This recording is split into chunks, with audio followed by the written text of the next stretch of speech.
llawn, cyn i ni ddechrau, dwi eisiau nodi ychydig o bwyntiau. Mae cyfarfod llawn a gynelir drwy gynhadledd fideo yn unol ar rheolau sefydlog Senedd Cymru'n gyfystyr y thrafodion y Senedd at ddibenion deddf Llywodraeth Cymru 2006.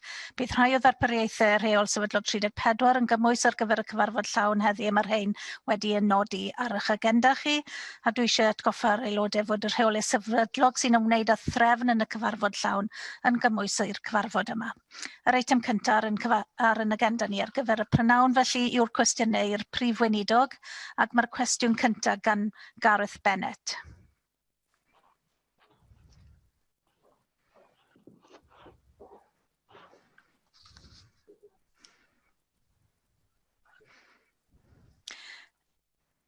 Ydy Gareth Bennett yna? Is Gareth Bennett there?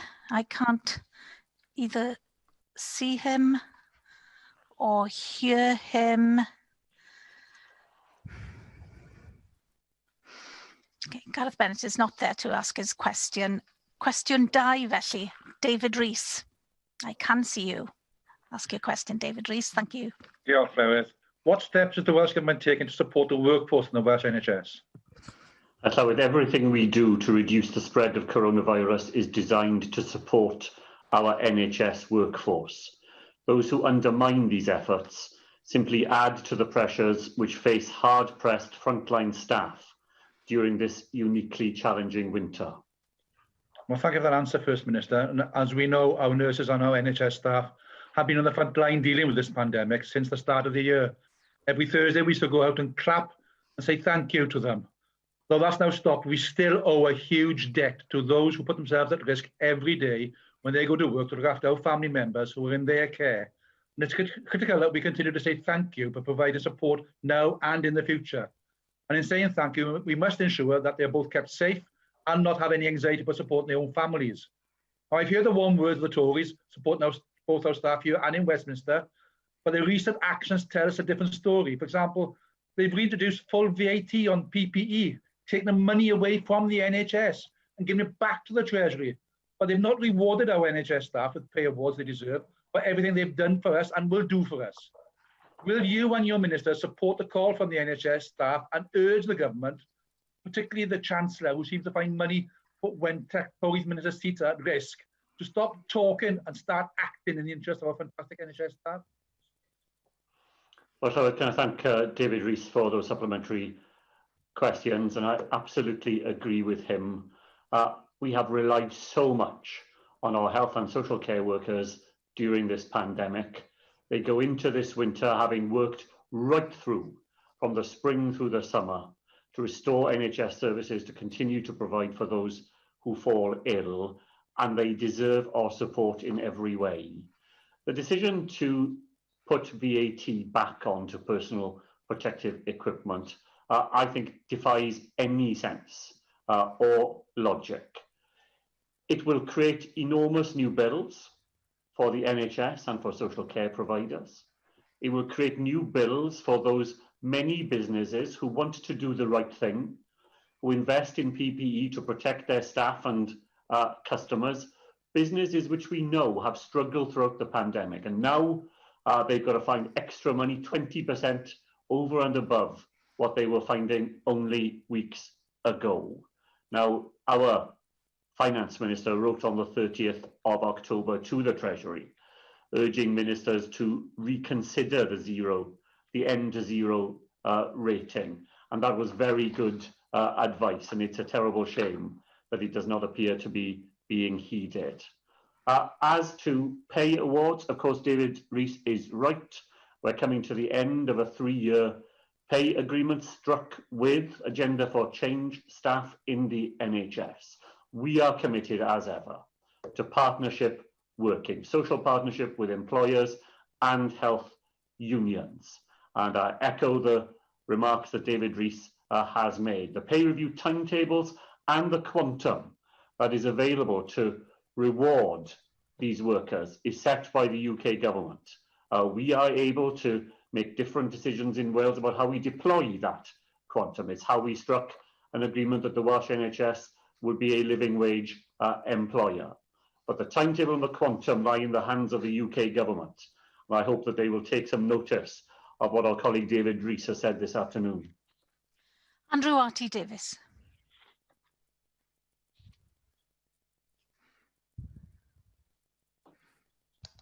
Thank you, First Minister, for the answer so far. I'd like to direct my question to you around the Royal College of Physicians request last week for the government to consider the rules around discharge. We know the pressure that NHS staff face when obviously they can't discharge patients and accept new patients into the hospitals.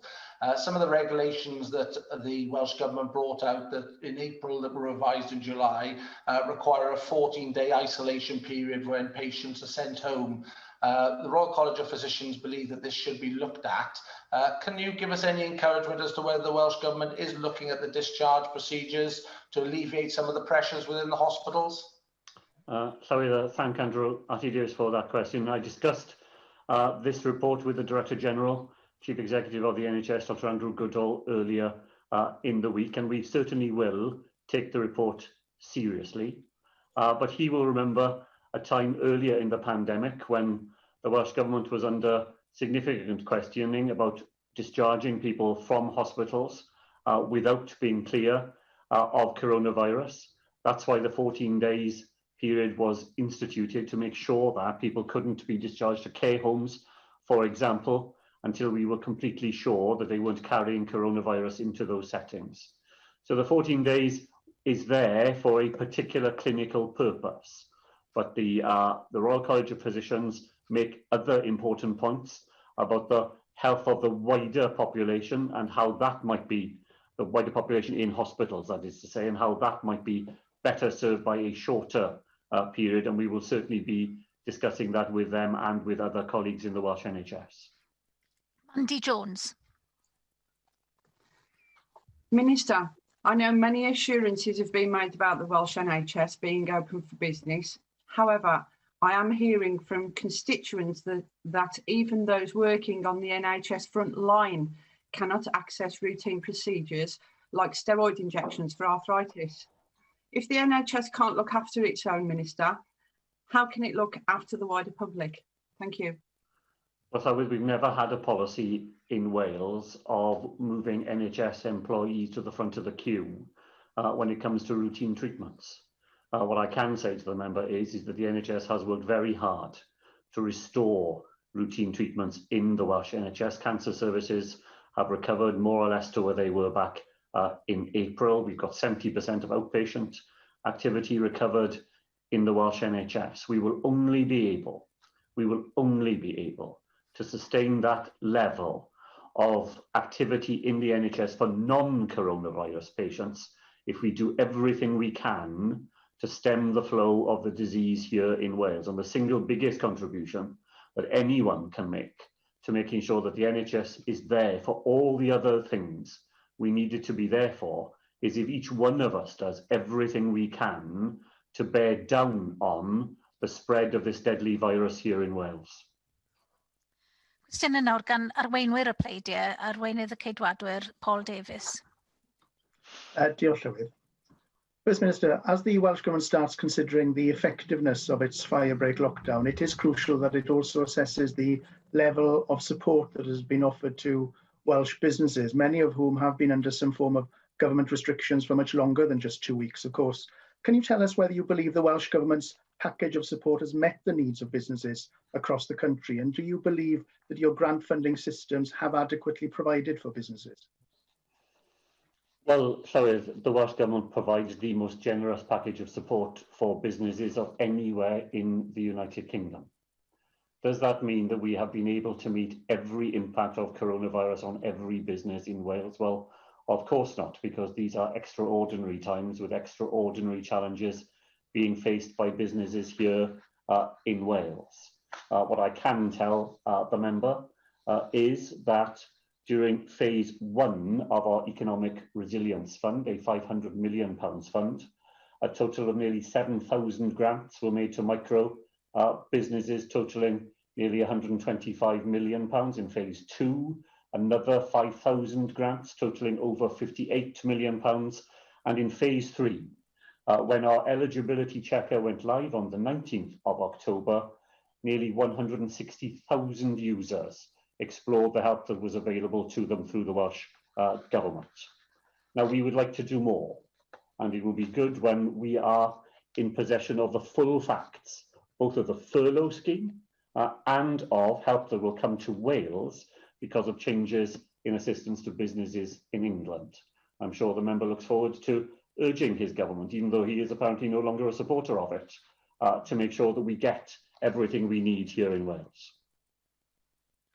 Well, First Minister, it remains a fact that businesses in most parts of South Wales and North Wales have been under government's restrictions for several weeks, and many have simply not been able to access the support that they need. And prior to the Wales-wide lockdown, you made it clear that businesses would receive grants automatically. However, that hasn't been the case. Not only have businesses had to apply for grants, the funding is provided on a first-come, first-served basis rather than on actual need.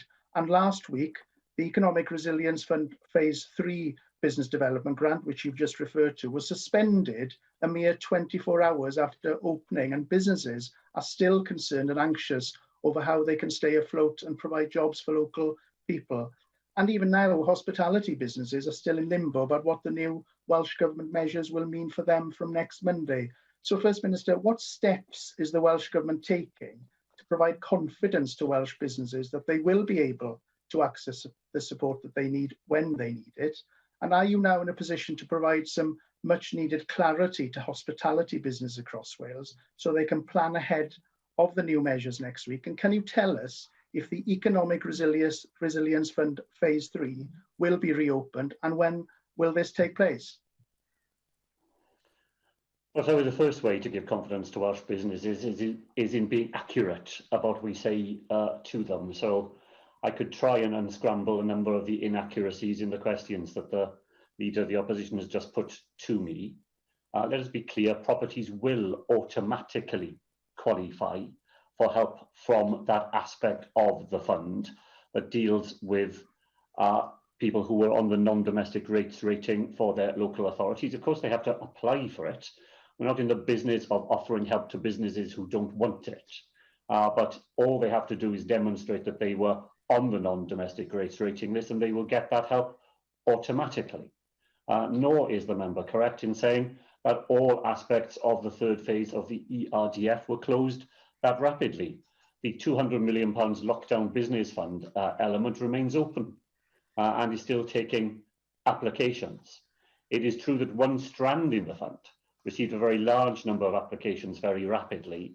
We will look, Llywydd, to see whether there is any further possibility of reopening that aspect of the fund. And as I said to Paul Davis, will be immensely helped in that when the Treasury is able to tell us the consequential funding that will come to Wales as a result of the help that has already been guaranteed to businesses in England. I'm making a statement later this afternoon, Llywydd, in relation to the post-fire break arrangements here in Wales, and I'll have things to say for the hospitality sector then. Well, I'm glad you will be saying something a little bit later on this afternoon, because businesses do actually want clarity from you, First Minister. Now, it's not just businesses that need support, it's people too, of course. And on the 30th of October, you once again confirmed that self-isolation grants can be awarded to people on low incomes in Wales who are required to self-isolate. You had previously given a similar commitment on the 22nd of September. Now, First Minister, we know that local authorities in Scotland and England have been delivering the grants for some weeks and backdating them to the 28th of September, yet we're not seeing the same level of action being taken to support those people that need it the most in Wales, and this may risk them ending their isolation too soon in order to pay their bills. Therefore, can you tell us why people on low incomes across Wales have not yet received their self-isolation payments? Can you also update us on the latest discussions you have had with local authorities in Wales about delivering those grants? And can you give us a realistic time frame now for when people in Wales will actually receive their self-isolation grant? Well, so we've already set out our plans to support people who are self-isolating. Those £500 payments will be available to people in Wales. They will be available through local authorities who are in the best position to be able to respond quickly to people's needs, and at the same time to make sure that the system we have in Wales has some safeguards against fraud in a system where you want to get help to people quickly, but you still have to make sure that the help is going to the right place. I'm very grateful to our local authorities for taking on this additional set of responsibilities on top of everything else that we have relied on them to do in supporting their local populations. The help that we will give to people to support them in self-isolation will be matched by a set of penalties to bear down on those people who knowingly and deliberately fail to follow the advice given to them by our TTP system. And at the same time, we will make it an offence for employers knowingly to encourage people to go into work when they should be self-isolating. It is a package deal that the Welsh Government has put together with elements of the carrot and the stick. And all of that is designed to make sure that our TTP system goes on being as effective as it already has been and far more effective than in other parts of the United Kingdom. Arweinydd Plaid Cymru, Adam Price. First Minister, you said yesterday that if we were not part of the UK, we wouldn't be having a discussion about furlough because you implied we couldn't afford it. Why is that? Well, sorry, I was simply making it clear that people in Wales pay into the insurance scheme that is the United Kingdom. I was taking issue with remarks made by the Secretary of State for Wales that somehow help has been given to Wales out of the largesse of the UK government. What has happened is that Wales, which makes a greater tax effort, citizens makes a greater tax effort than any other part of the United Kingdom, is using that insurance policy. We have paid in, and now we are taking out of the scheme when it meets our needs. But if we weren't part of the scheme, if we weren't paying in, then we wouldn't be able to take out. And that's the point that I was making. Switzerland, Norway, Denmark, Latvia, Estonia, Ireland, and even Luxembourg, with a population same size as Cardiff, are all funding wage subsidy schemes equivalent to the furlough as small independent countries. So why would an independent Wales be any different? Indeed, as an independent country, we could even decide to go further than that and introduce a universal basic income so we could help the 1/3 of self-employed people that aren't currently getting any help at all. If Wales was an independent country, we would have our own fully functioning treasury and a central bank, meaning we could do what every other country in the world is doing at the moment to meet the cost of the pandemic, which is borrowing on the capital markets and using quantitative easing. The UK Treasury is paying for the furlough scheme by borrowing and through monetary financing. What makes you convinced, First Minister, that an independent Wales wouldn't or couldn't do the same like the other small countries I've mentioned? Why do you believe we are uniquely unable to make economic decisions for ourselves? Well, so we just have a completely different point of view. The member is in favour of separatism. It is for him to make the case for that, not for me to explain why I think he is in error. I make the positive case for membership of the United Kingdom.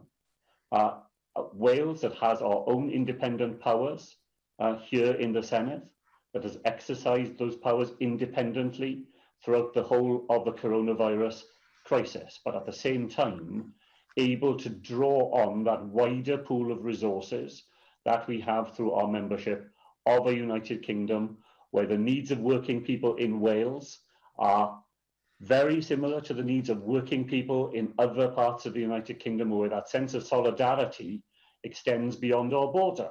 The member is not in favour of that. He wishes to take Wales out of the United Kingdom, to separate us off from everything that we do with others in, as I believe, in my party, in the wider Labour movement. He can make his case and the people of Wales will decide, but I fundamentally disagree with him. First Minister, you say that being part of the UK means that Wales has the advantage of participating in a large-scale insurance policy, but haven't the past few weeks just demonstrated that it's a policy that doesn't pay out when we in Wales need it the most? The Tories have claimed that we've had £4 billion from Westminster during the pandemic, but that's just our Barnet share of the money the Treasury has borrowed on our behalf because it's prevented us from borrowing it ourselves. If we were able to borrow ourselves unfettered as an independent country, then we could do so much more. We could invest in our own testing capacity, as Slovakia has been able to do, enabling it to test 2/3 of its entire population over the weekend. When you compare that to the failing UK Lighthouse Lab system, which is letting Wales down, is it any wonder that people are joining Yes Cymru in their thousands? Well, so I make the case that the member never does, for social solidarity across the United Kingdom, for us to share our risks and to get our rewards when we need them. I think that has always been to Wales's advantage. It's for the member to explain to Wales why he believes that, bereft of everything that we obtain through being part of the wider whole, Wales would be more successful alone on the high seas. I've never accepted that argument. I didn't want us to leave the European Union. I don't want us to leave the union that is the United Kingdom. Cwestiwn 3, Hefin David.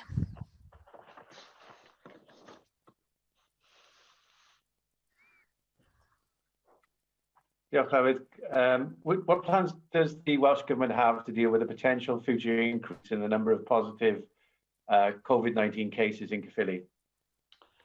So I'd thank the member for that question. The greatest contribution to dealing with potential future increases comes through doing everything we can in our own lives to prevent that from occurring.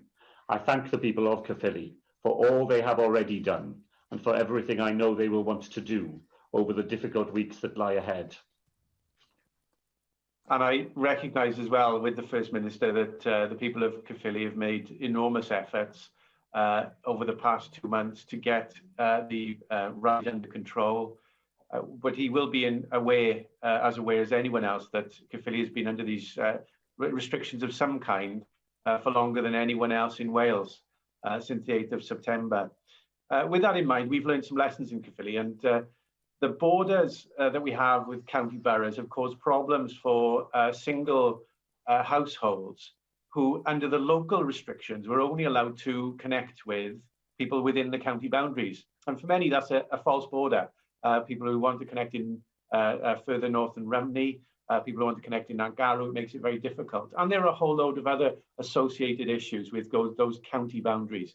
So should further restrictions be needed, would the First Minister please keep that in mind and perhaps think about how we can ensure that people who live alone particularly, but more people affected by restrictions, are able to connect beyond those county boundaries in local restrictions?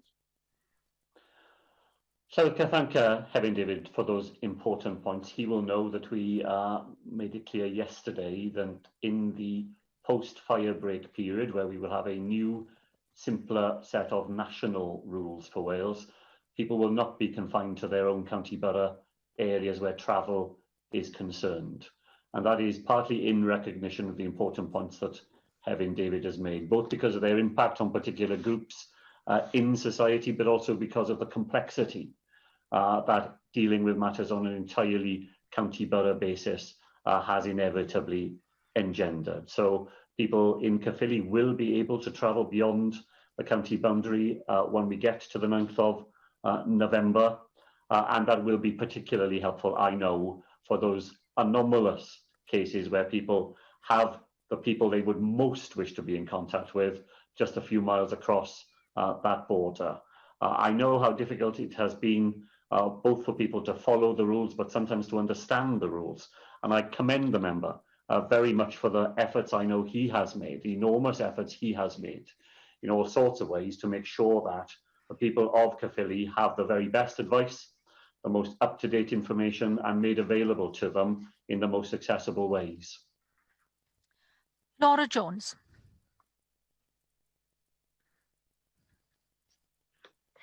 First Minister, can you hear me? Yes, carry on. Sorry, some problems with my buttons then. First Minister, so the people in Caerphilly and Wales can prepare. There appears to be some sort of confusion. I hope you can clarify for us this afternoon. One of your ministers has spoken out saying there'll be another fire break in January and February, another fire break lockdown. Could you confirm or clarify the government's position on this, please? Llywydd, provided we all do everything we can to make the most of this firebreak period, not to undermine it, as so many members of her party have spent the last 10 days in trying to do, and provided we all do the right things in the period beyond the firebreak, then we have a path in Wales through to Christmas that will not require a further period of this sort to be imposed on people in Wales. Beyond this calendar year, none of us is in a position to gaze into that crystal ball.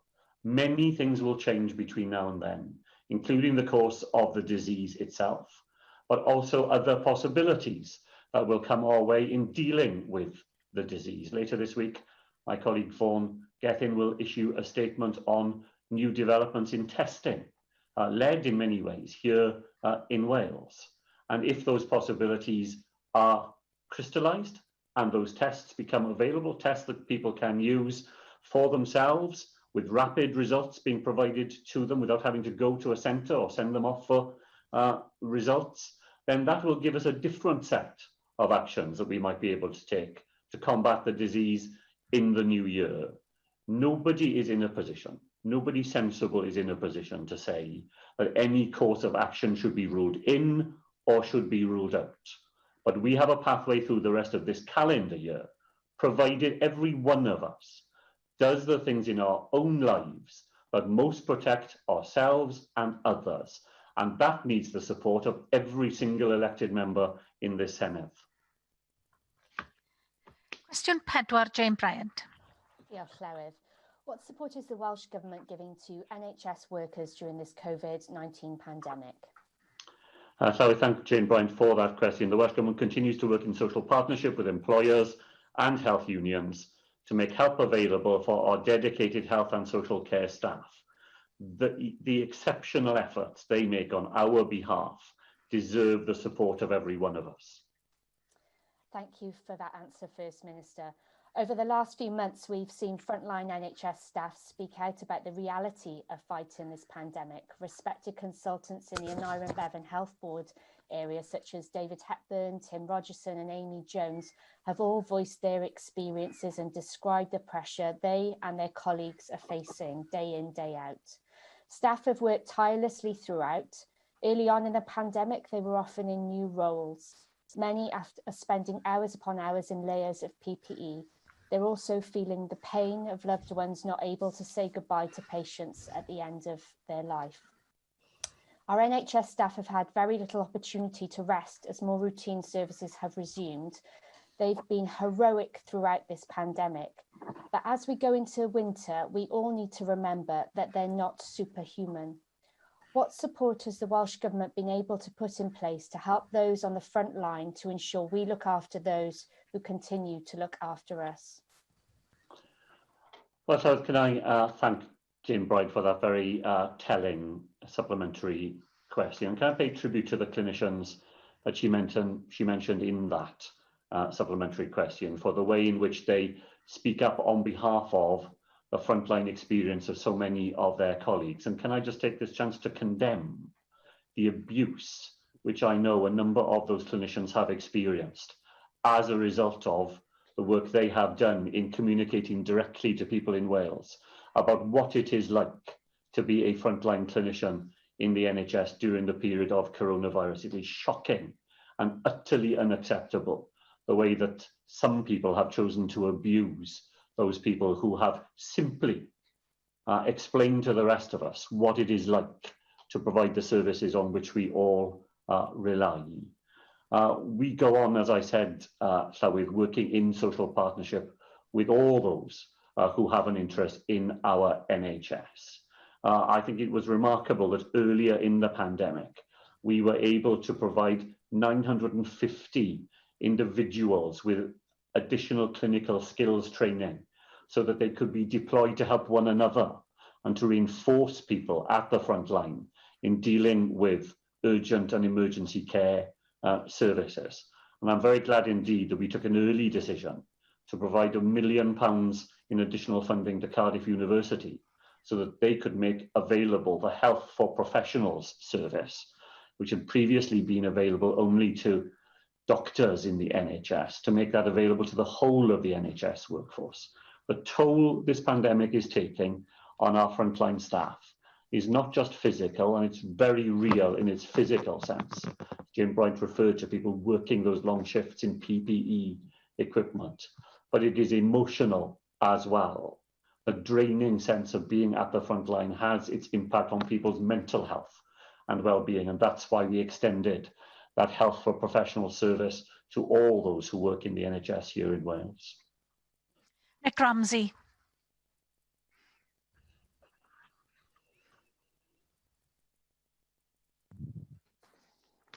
Diolch Llywydd, and diolch Prif Weinidog for that answer.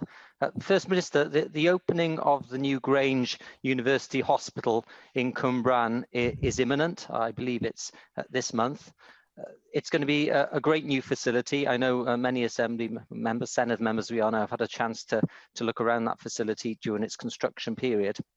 But it's also vitally important that it's well staffed, particularly as we go through the COVID-19 pandemic second wave. Neville Hall and the Royal Gwent are also, of course, dealing at the front line with COVID-19 and cases of that. So can you tell us what steps are being taken to make sure that this great new facility in Cwmbran, serving Monmouthshire, Torfaen, the southeast of Wales, does have not just a building and the facilities it needs, but also staff who are well trained and able to meet the enormous challenges and stresses which are being placed on them at this moment in time, as we've just heard from Jane Bryant? I would like to thank Nick Ramsey for that question and for his continued interest in the development of the Grange University Hospital, which I know he will remember came out to the Clinical Futures work led by staff in the Gwent area.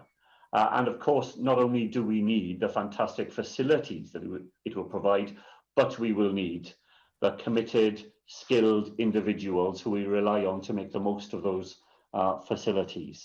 I know Nick Ramsey will recognise the fact, sorry, that between January and June of this year, the overall NHS workforce increased in Wales by 4.8%, an additional 4,000 full-time equivalent staff. The comparable figure for the same period in the previous year was a staff increase of 0.5%. I think that just demonstrates the extent to which we were successful in drawing people into the front line of the NHS in Wales during the pandemic crisis. The usual time for staff recruitment is October and September as students come off courses and so on. But we have managed to, in the quieter time of the year normally, to increase the staff in Wales by over 4,000. That will undoubtedly have an impact on our ability to provide for staffing in the Grange University Hospital. And so this government has invested not just in the staff that we need here and now, but in the staff that we will need in the future. In the last 5 years, an 89% increase in the number of nurse training places, a 57% increase in radiography training places, and a 71% increase in both midwifery and physiotherapy training. That will allow us to go on growing the NHS workforce here in Wales. So the fantastic new facilities, such as the Grange Hospital, will be properly staffed, but also that we will have the staff we need in all parts of the NHS throughout Wales. Question 5, Neil Hamilton.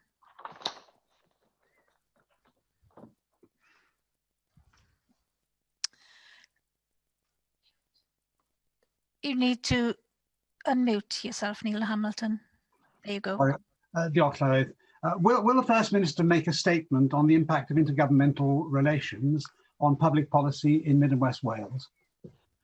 So I made a statement and published the Welsh Government's first annual report on intergovernmental relations last week. We continue to work with the other governments within the United Kingdom to ensure our strategies and policies deliver for the people of Mid and West Wales and the country as a whole. I thank First Minister for that reply. The Welsh Government rightly protested to the UK Government that a disused army camp in a small village like Penally in Pembrokeshire is an unsuitable place to dump 140 illegal immigrants from the shores of Kent. but the Welsh Government's protests seem to have fallen on deaf ears. Isn't the Welsh Government more likely to be listened to if it works at building good relations with the UK Government, rather than being confrontational and obstructive, as it did over Brexit? And hasn't the Welsh Government also compounded this problem by its virtue signalling policy of Wales as a nation of sanctuary for illegal asylum seekers? It seems that the UK Government has simply taken the Welsh Government at its word in Penally. Isn't it true that because of their poor relations with each other, both governments have failed the people of Pembrokeshire? Well, Llywydd, I entirely reject the deliberately inflammatory words that the member uses. These are not dumped illegal immigrants, they are human beings with a right to a life every bit as much as he has, or any one of us in the Senedd has either. It's utterly unacceptable to me that he should try to smear people who, through no choice of their own, find themselves being moved to deeply unsuitable accommodation. The Welsh Government has attempted throughout to influence a decision that is entirely in the hands of the UK Government, to influence it so that that setting is not used, and if it is to be used, then the services are there to make sure that the individuals who are housed there can be properly looked after, and that the legitimate concerns of the local community are properly addressed. The utterly insensitive handling of the Home Office lies at the root of the difficulties that are being experienced. And that's where the responsibility begins and ends. This government will speak up for people who find themselves in that position, because we are a nation of sanctuary. We'll go on being a nation of sanctuary. And that extends not just to people who we happen to like, but it happens to people for whoever they are and wherever they come from. And that is the difference between the philosophy of my party and the sort of stony-hearted view of the world that the member continually parades in front of us whenever he has the opportunity. Angela Burns. Diolch, Llywydd. First Minister, I think actually I will not ask the question I was going to, but I think I need to follow up on the observations made by the previous member. We all recognise that we're in a very difficult world. We all understand that there are many people who flee to our shores for all sorts of reasons, whether because they are incredibly poor or their lives are in danger. I feel great sympathy with the UK government in that they have to find homes for these people, places for them to stay, and they're in short supply, and we have to step up to the mark. And I'd like to take this opportunity, First Minister, to thank the people of Pembrokeshire who've been so kind and so welcoming to the asylum seekers who have found themselves in Penally camp. I'd like to thank the local organisations who've stepped forward to try to help wherever they can. I would urge the UK government to try to find better accommodation as soon as they possibly can, whilst recognising that we have an unprecedented number of asylum seekers looking for sanctuary in the UK. And I would absolutely like to refute all and any suggestion that these are people who should be dumped, who should be marginalised and who should be treated badly. It isn't their fault that they are in the position they are in. And I think that the people of Pembrokeshire have proven themselves to be exceptionally welcoming. And I would like to finally ask that the people who do not live in Pembrokeshire, who insist on marching down to demonstrate outside the Penally camps, should refrain from doing so. Well, so can I thank Angela Burns very much for that contribution, for everything that I know that she has done locally to try to make sure that people's, as I said, legitimate concerns of people who live locally, those concerns need to be addressed, but they need to be addressed in exactly the spirit that Angela Burns, as the local member, has just provided this afternoon. And I entirely agree with her. There are fantastic organisations and individuals in Pembrokeshire who want to reach out, who want to make sure that people who end up, not by any decision of themselves, but who end up in that community do have a sense of kindness and of welcoming.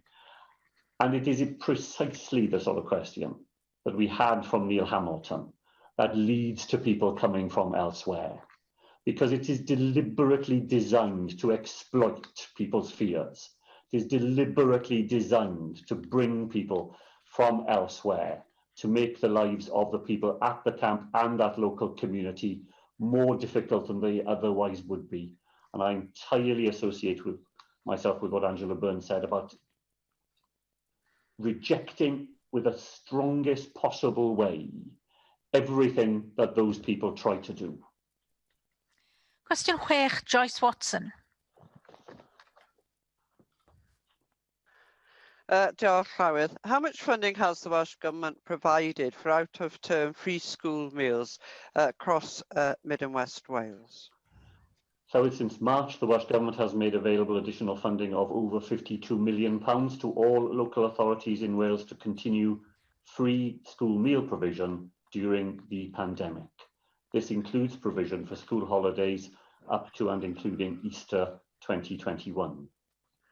I thank you for that, and with so much uncertainty around, at least those families now know that holiday provision will continue, as you say, over the Christmas period and through to next April.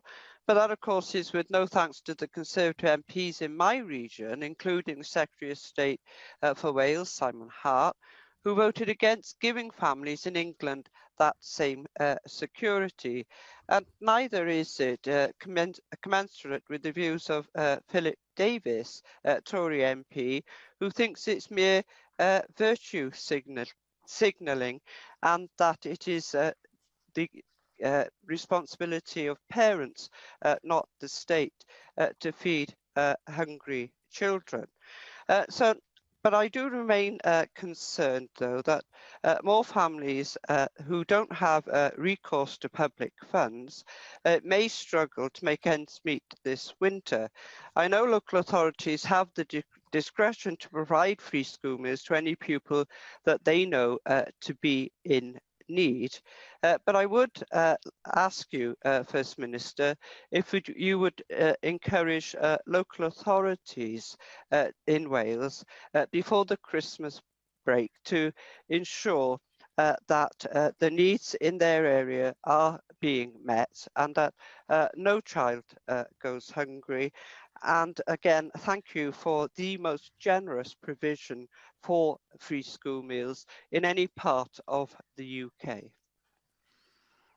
Well, I thank Joyce Watson very much for that. Welsh Conservative MPs will be answerable for denying help to children who go hungry in a part of the United Kingdom which they do not represent. Here in Wales, thankfully, children are protected from the action of those Conservative MPs because we have, as Joyce Watson said, we were the first government in the United Kingdom to guarantee that children would go on having free school meals. We provide the most generous level of help to local authorities to go on doing that. In the spirit of Angela Byrne's last question, let me also say, Llywydd, that I want to pay tribute to all those businesses and other organisations in Wales who have gone beyond what we are able to provide through the free school meals service to make sure that children who have other needs in their lives are able to be helped. Many of us will have seen the example in my colleague Alan Davis's constituency of a fantastic group of people who have been helping hundreds and hundreds of families over and above what schools themselves are able to put in place. And I think that just tells us that the instinctive spirit of people in Wales is an entirely different place from the way that the Conservative Party has approached this basic issue. Apparently, we could afford to subsidise people to eat out in order to help out, but it isn't possible to provide for children who go hungry during school holidays. That tells you all you need to know. And I'm immensely grateful to our local authorities for the way that they do this. And we do indeed talk to them, as Joyce Watson has said, about the extra discretion they have. And I know that our local authorities often apply that discretion to make sure that children who are at the margin of the rules for help and to use that to make sure that no child suffers in their education because they simply don't have food in their stomach. Russell George. Diolch, Llywydd. First Minister, you You have mentioned about the need to support those on lower incomes. It's been 42 days now since your government announced that it would roll out payments of £500 per week for those on low incomes who are asked to self-isolate, but the payments are yet to be received. Now, people in England and Scotland have been entitled to payments of £500 since the 28th of September, with grants being paid from the 12th of October. Now, earlier today, Paul Davies, in his questions, asked you when will people in Wales receive the £500 self-isolated grants. You didn't answer his question. So can you tell us now when these payments will be made? So these payments are available in Wales. They'll be backdated in Wales as well. All of that has already been announced. It's for Conservative members to keep up with policy in Wales, not to use First Minister's questions as some sort of personal research service. Helen Mary Jones. Diolch, Llywydd. If I can return us, First Minister, to free school meals, and I'd associate myself with a lot of what Joyce Watson said about how positive it is that we are still providing those, particularly in school holiday times. First Minister will be aware of the Joseph Rantry report that was published yesterday calling for a Welsh benefit system. And one of the issues that we still have with free school meals is that approximately 20% of those families who are entitled are still not taking that up. Now, it has been put to me that there may be an issue, particularly in some smaller communities, for example, the village communities in the Gwendraeth, places like Pontyberem, Pont Yates and Tumble, where people may still feel some stigma in making a request for this support. Can I invite the First Minister today to re-emphasise that this is not in any sense charity, this is an entitlement that we all would want every single family who are entitled to it to take up. And what more can the Welsh Government do, working with communities and with local authorities, to ensure that every single child who is entitled to support so that they are not hungry here in our country does get that support? But I entirely agree with Helen Mary Jones. Of course, this is help that children are entitled to receive. And the old days where children were singled out if they were receiving a free school meal are surely long over here in Wales, although the long tail of stigma can take a long time to disappear. But we have a whole new set of ways in which schools make sure that children who are entitled to free school meals aren't discriminated against or picked out from other children. And I know that huge efforts are made. Some local authorities in Wales do succeed more than others in making sure that entitlement to free school meals is automatic, that it is linked to other benefits that the local authority already knows a family to be in receipt of. And the more that we can make free school meals not a matter of families having to apply for it, but it being done through the other systems that local authorities have available to them, the greater the take-up will be. And the ambition of the Welsh Government is exactly as Helen Mary Jones set it out, that every child who is entitled to this benefit should be in a position to take it. And we have been working with local authorities. As I say, some of them are already more advanced down this path than others, to find ways in which not just free school meals, but a whole range of other help to which families are entitled comes to them as a result of things that the local authority already know about them because of information that they've supplied, rather than requiring people to make repeated applications for help that ought to be straightforwardly available to them. Cwestiwn 7, Laura Ann Jones.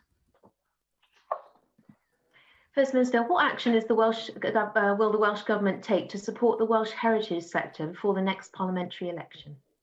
So the Welsh Government continues to help mitigate the effects of the pandemic on the heritage sector by providing financial support packages, guidance and advice. That support will continue through the remainder of this Senedd term, including a focus on longer-term recovery. Thank you, First Minister. The COVID pandemic has obviously hit the heritage sector hard. The National Museum and National Library of Wales are both institutions that have seen a drastic loss of revenue from the lack of visitors. or from no visitors. But this on top of significant reductions in grant aid funding before the pandemic outbreak. The National Museum and the National Library are vital parts of Welsh heritage and culture and need to adequately be supported. What plans do you have to put both institutions on a more sustainable footing, together with long-term funding agreements, to ensure they can continue to serve and benefit future generations in Wales?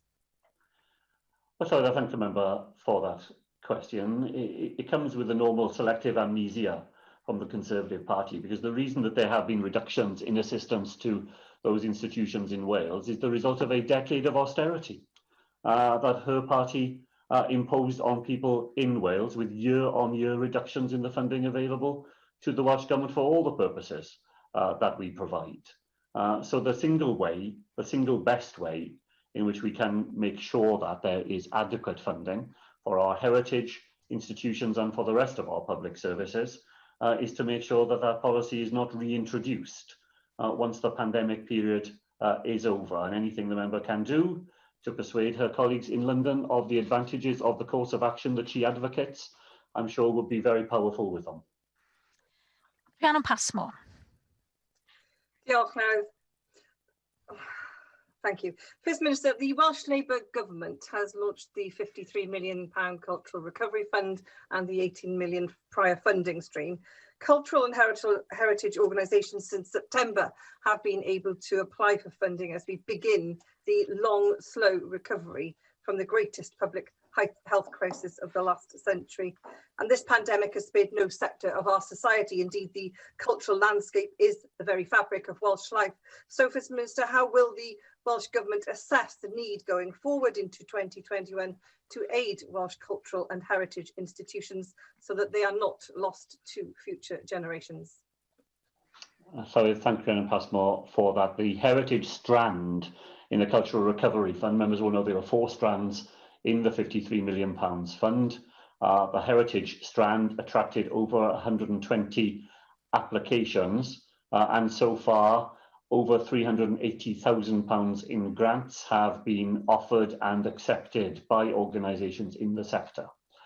We continue to assess, appraise, and wherever possible approve applications to the fund. That has to be done via panel process. There are some significant applications from major organisations such as the National Trust in Wales, which are still going through that process. So I'm very pleased to provide Rhiannon Passmore with an assurance that the £380,000 already agreed is not the end of the story, that those panels continue to meet, and that there will be further grants and awards made to the heritage sector here in Wales from that £53 million fund.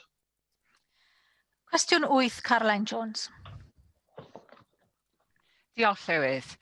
What steps is the Welsh Government taking to prevent the spread of COVID-19 in Welsh hospitals? So I thank the member for that question. We work closely with health boards to support them in managing the spread of coronavirus in hospitals. All outbreaks are reviewed and lessons are shared between health boards as they emerge. Thank you, First Minister. The fact that COVID-19 has been allowed to spread in our hospitals is a clear failure of government policy and a dereliction of the Welsh Government's duty to protect our most vulnerable. First Minister, why is there no clear demarcation between COVID and non-COVID patients? Why are we testing just over half of all hospital admissions? And First Minister, surely you agree with me that the best way to protect our NHS is to test everyone and to dedicate certain hospitals for treating those infected with COVID-19. Diolch. Well, Llywydd, I have to take issue with what was a nonsensical introduction to what turned out to be a sensible question at the end of it. The sensible point that the member managed to make was about the way in which NHS premises in Wales are creating separate facilities for people suffering from coronavirus in order to be able to protect facilities for those people who need to use the NHS for every other reason. Earlier today, Llywydd, the Director General and Chief Executive of the NHS took the Welsh Government press conference and dealt directly with the issue of the spread of coronavirus within hospitals. He said that, of course, we regret every case of hospital-acquired coronavirus, but I want to be clear, Dr. Goodall said, this is not as simple as a failure of hand washing or poor infection control procedures. He went on to explain the ways in which coronavirus can still, despite everything that our staff do, to safeguard those closed settings and those people who work and are treated within them. Despite all those efforts, he set out the ways in which this highly infectious virus can still make its way into those places and how incredibly difficult it can be to prevent its spread in busy healthcare environments, especially when we see 100 people with coronavirus being admitted to our hospitals now every day. And I think just a little more understanding on behalf of the member for everything that those frontline staff do to deal with those really difficult circumstances would not have gone amiss, given the questions we've had earlier today, in marking the ongoing efforts that those people make to keep us all safe. Leanne Wood.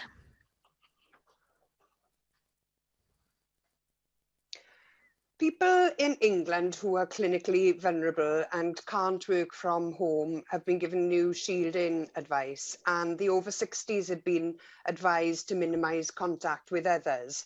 In Wales, the advice to the clinically vulnerable group, including the over 60s, is to continue to work if you can't work from home. Your advice says your employer should be able to explain to you the measures they've put in place to keep you safe at work. Now, I'm sure you can imagine that this isn't cutting it with all those who face an impossible choice. As one Rhondda constituent put it, it's either shield and have no support financially, or work and face long-term complications with our health, or even death. The mental health pressures that go with this kind of choice cannot be overstated. The clinically vulnerable need more protection at work, and this is especially the case if people work in high-risk settings like hospitals, schools, prisons, and other closed settings. Now, I understand that the details of future regulations are still being worked on, but will you give us a commitment today that you'll undertake to give this protection to people who are in work and clinically very vulnerable? Well, sorry, I ought to make it clear to members that it was not my advice that the member was quoting. She was quoting the advice of the Chief Medical Officer of Wales in the letter that he has sent to all 130,000 people who were on the shielding list, and he provides them with the best clinical advice that he is able to provide to them. And I know that Leanne Wood will well recognise the mental health impact of shielding as well. This is one of the things that we were told very powerfully by the shielded population earlier in the year, during that long period when we asked them not to go to work, not to go out shopping, not to leave their homes for exercise. The message back from them was that that had a profound impact in many cases on people's sense of mental health and well-being. And all of that is summed up in the advice that the Chief Medical Officer provides to people, trying to balance the different harms that come from asking people to live their lives in that highly restricted way. But I do agree with Leanne Wood about the points that she makes about people who are in work when they are highly vulnerable. I think the letter deals with that in a more sensitive way than maybe she has implied, but I am happy to say to her that that is an issue that we will keep under review, and if there is better advice that can be provided to people and to employers about the way in which they respond to people who are of that age and who are clinically vulnerable, the way that they are protected in the workplace, then of course we're very pleased to go on doing that.